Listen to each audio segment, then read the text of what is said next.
Assalamualaikum, yo, balik lagi bareng gua Alif Tombol Power. Ketujuh HP 3 jutaan di video kali ini mungkin bukan yang speknya paling dewa, tapi dia udah pada punya spek yang all-rounder, performa enak buat harian, kamera bisa diandelin karena punya sensor bagus lengkap sama OIS, terus layarnya enak diplototin, baterai awet, dan fiturnya juga lengkap. Jadi buat lu yang pengen beli HP di harga 3 jutaan, mau upgrade HP atau buat ngadoin seseorang, tunggu, jangan kado dah. Gua kemarin ulang tahun dibangunin tengah malam, lah kirain mah ya kan mau dikasih kado, lah bujuk buset ternyata disuruh masukin motor. Penasarin? Lah gasih 7 HP all-rounder 3 jutaan Desember 2025 versi Tombol Power.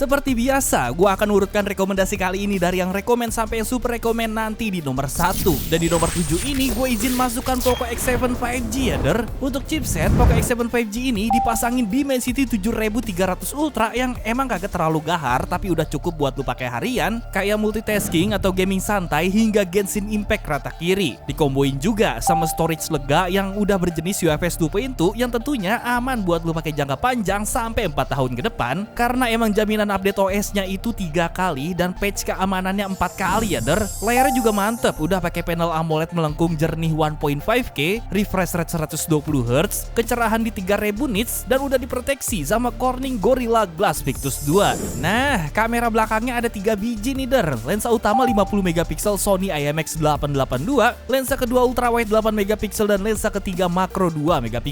Lu nilai sendiri dah tuh hasil fotonya.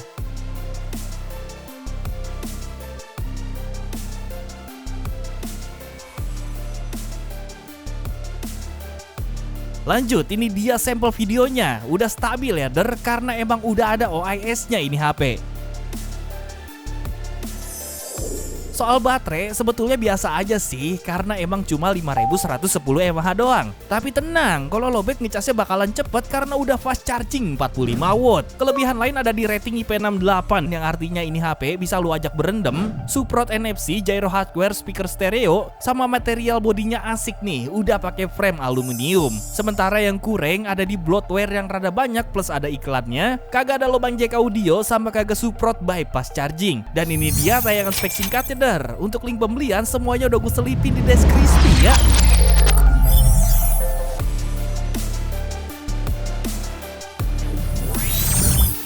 Lanjut ya der, ada Tecnocamon 40 Pro 5G Niche yang terkenal punya kamera mantep tapi ternyata speknya lebih ke all-rounder alias bagus di segala sektor. Kalau kita ngomongin kameranya, sensor Sony Lithia 700C yang dipakai sama Camon 40 Pro 5G ini emang bisa ngasih lo hasil foto yang gurih-gurih nyoy di harga 3 jutaan gini der. Lu impleng beda tuh, jernih, tajam, detail, dynamic range-nya juga luas bener.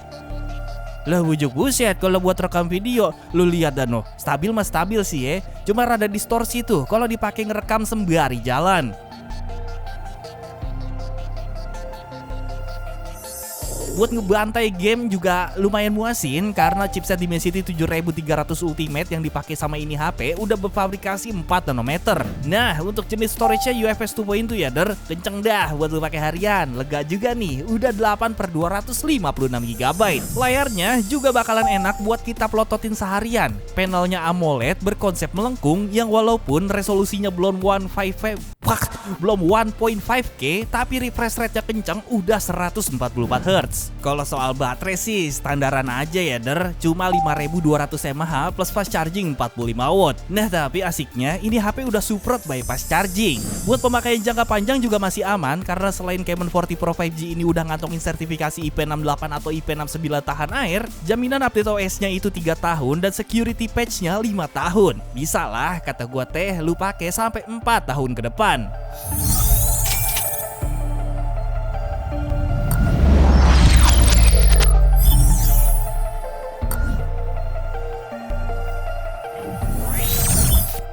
Lanjut, kandidat berikutnya ada Redmi Note 14 Pro 5G. Walaupun ada versi murahnya dari ini HP si Poco X7 5G tadi, tapi tetap aja Redmi Note 14 Pro 5G ini punya poin plus-plus tersendiri ya, ini tanpa pijat ya. Misalnya di sektor kamera, kalau di X7 itu lensa utamanya cuma 50 megapiksel, di Note 14 Pro 5G ini 200 megapiksel. Sensornya juga beda ini HP pakai sensor Samsung ISOCELL HP3. Sensor Samsung satu ini tuh terkenal punya detail yang cakep, kecepatan fokus yang ajib, sama bisa perform keren buat foto malam-malam yang kurang sama cahaya. Buat rekam video juga aman aja OIS-nya udah stabil, tapi rada distorsi dikit nih kayak Camon 40 Pro 5G tadi. Soal layar sih dibikin sama, pakai AMOLED melengkung 1.5K yang jernih bin cerah udah 3000 nits. Udah sih gitu doang. Jadi yang bedain ini HP sama Poco X7 5G itu tadi ya resolusi kameranya, sama paling desain cover belakangnya nih. Kalau di Poco X7 5G itu tulisan Poconya gede bener. Sedangkan si Redmi Note 14 Pro 5G ini tampil lebih elegan dengan logo tulisan Redmi yang kecil dan mojok. Dan kalau lu tanya mending mana, ya jelas mending Redmi Note 14 Pro 5G ini ya Dan untuk link pembeliannya ada di deskripsi tuh. Lu cek dewek dah.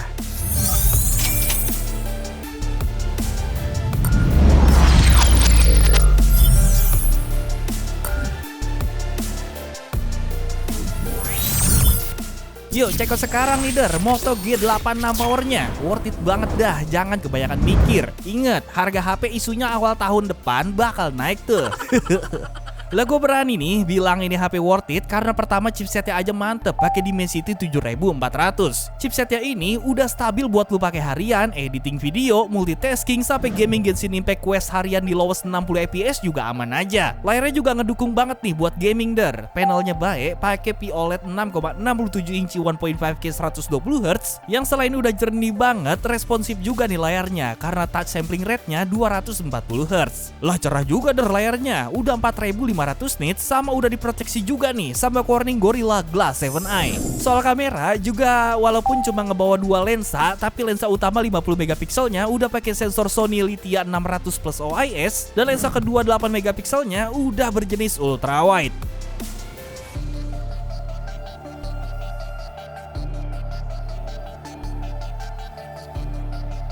Buat rekam video ya lu lihat baik dah tuh. Cakep sih kata gua mah, stabil gitu OIS-nya. Distorsinya juga kagak terlalu berasa tuh. Nah, di dalam bodinya ini juga ketanam baterai T-Rex 6720 mAh lengkap dengan fast charging 33 watt, tapi belum support bypass charging ya BTW, walaupun frame ini HP masih berbahan plastik, tapi dia udah diproteksi sama rating IP68 atau IP69 yang aman dicelupin ke dalam air, sama ada juga sertifikasi ketahanan military standard at under 10H tahan benturan.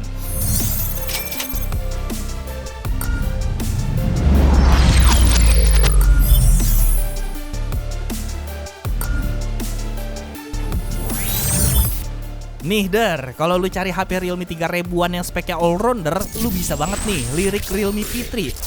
Tidak pakai idul. Realme Cinta V3 5G ini tuh chipsetnya stabil pakai Snapdragon 6 Gen 4 dia soalnya. Skor Antutunya tembus tuh 750 ribuan poin. Nah, walaupun harganya masuk kategori 3 jutaan kecil alias 3,5 jutaan, tapi lu bakal dapetin varian memori lega 12/256GB. Yang asiknya jenis storage ini HP udah UFS 3.1 bukan UFS 2.2 kayak HP lain sebelum-sebelumnya ya Cuma paling yang kurang nih ada di sektor dual kameranya Pertama, lensa utama 50 megapikselnya kagak ada kejelasan resmi pakai sensor apaan. Sama lensa keduanya tuh bukan ultra wide melainkan depth sensor 2 megapiksel. Nih sampel fotonya Kalau menurut gua nih ya, cakep-cakep aja sih atau bisa juga dibilang sesuai harga lah gitu. Kalau mau lebih cakep ya tinggal edit dikit. Buat rekam video juga udah stabil karena emang di web resmi Realme ketulis kalau Realme Cinta V3 ini udah pakai penstabil OIS.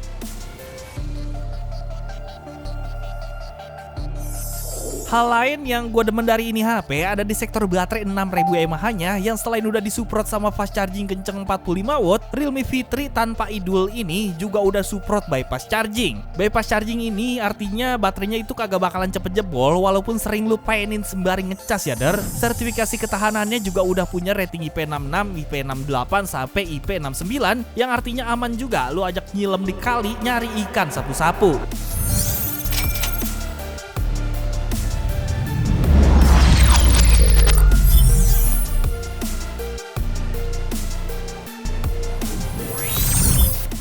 Kalau lu resep sama HP iQOO karena performanya, di harga 3 jutaan yang cocok buat gaming tuh iQOO Z9 ya der. Nah kalau yang speknya all-rounder, lu bisa beli iQOO Z10 ini nih. Walaupun pakai chipset Snapdragon 7X Gen 3 yang performa gamingnya itu di bawah iQOO Z9 dikit, tapi kata gua teh masih tetap enak sih der. Kagak terlalu berasa gitu perbedaannya. Yang penting usahain kalau lu mau beli iQOO Z10 ini, pilih yang varian 8/256GB biar kagak nyesek-nyesek amat ya. Nah yang bikin iQOO Z10 ini lebih cocok dibilang all-rounder tuh karena dual kamera 50 megapikselnya lebih gacor buat lu pakai foto atau video. Sensor kamera utamanya aja pakai sensor Sony IMX882, tapi sayangnya lensa kedua ini HP masih belum berjenis ultrawide ya der. Lah tapi tenang bae, yang penting tuh buat ngerekam video udah kelihatan berkelas banget nih OIS-nya. Kayak berasa dari kamera HP mahal kata gua teh. Lah iya, semahal 3 juta maksudnya.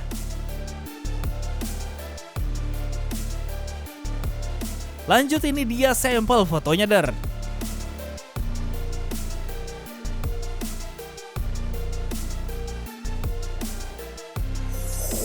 Soal layar ternyata juga kagak sepenuhnya standaran karena touch sampling rate iQOO Z10 ini udah 300Hz yang responsif buat lo pakai gaming, sama kecerahannya juga gila up to 5000 nits. Yang unik dari iQOO Z10 ini tuh ada di bodinya, karena walaupun tipis cuma 7,9 mili, kapasitas baterainya tuh tirek banget 7300 mAh plus fast charging 90 watt. Dan kenapa bodinya ini bisa tetap tipis gini? Karena iQOO Z10 ini baterainya udah berteknologi BlueVolt generasi ketiga atau silikon anoda. BTW, fitur bypass chargingnya juga udah ada ya der. Untuk kelebihan lain ada di sertifikasi ketahanan rating IP65 anti debu tahan hujan-hujanan, sertifikasi military standard 810H tahan benturan, dan jaminan update OS-nya juga panjang ya der.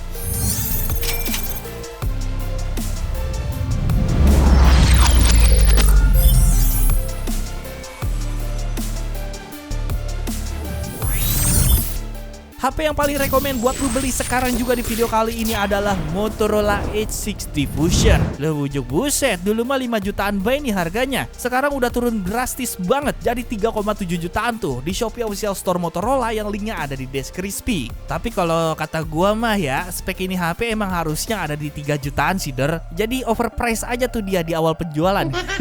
Ya menurut lu bay dah, pantes kagak HP 5 juta tapi chipsetnya cuma seonggok Dimensity 7400. Udah gue ngeri, fans Motorola katanya pada punya ilmu tenaga dalam semua. Ya untung aja ya ini HP udah turun jadi 3 juta under. Jadi super worth it dah nih buat lu beli. Layarnya B mantep bener nih. Panelnya POLED yang melengkung, yang resolusinya juga udah 1.5K. Buset, mulus bener tuh layarnya kayak paha nyamuk. No debat, dual kamera menurut gua cakep bener der. Lensa utama 50 megapikselnya udah pakai sensor Sony Lithia 700C plus OIS, dan lensa kedua ultrawide-nya tuh beresolusi 13 megapiksel.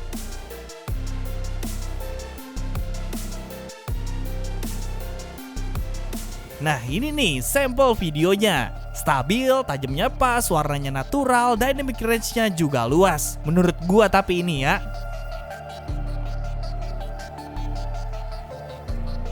Motorola H60 Fusion ini lu ajak berenang juga kagak bakalan ngapa-ngapa der, karena udah punya rating IP68 atau IP69. Satu lagi, baterai 5500 mAh-nya tuh bisa awet seharian, dan kalau lowbat ngecasnya juga kagak makan waktu lama karena udah fast charging 68 watt.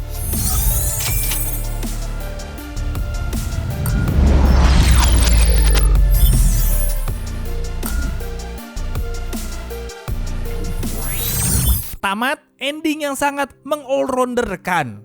Pesan yang bisa kita ambil dari video kali ini adalah tetaplah sabar walaupun saat ini LCD HP lu udah retak sehelai. Ingat, hidup ini hanya sementara. Lu udah sementara malah jadi warga Konoha, diobrak-abrik sebegininya juga lagi. Sabar, wasaibar.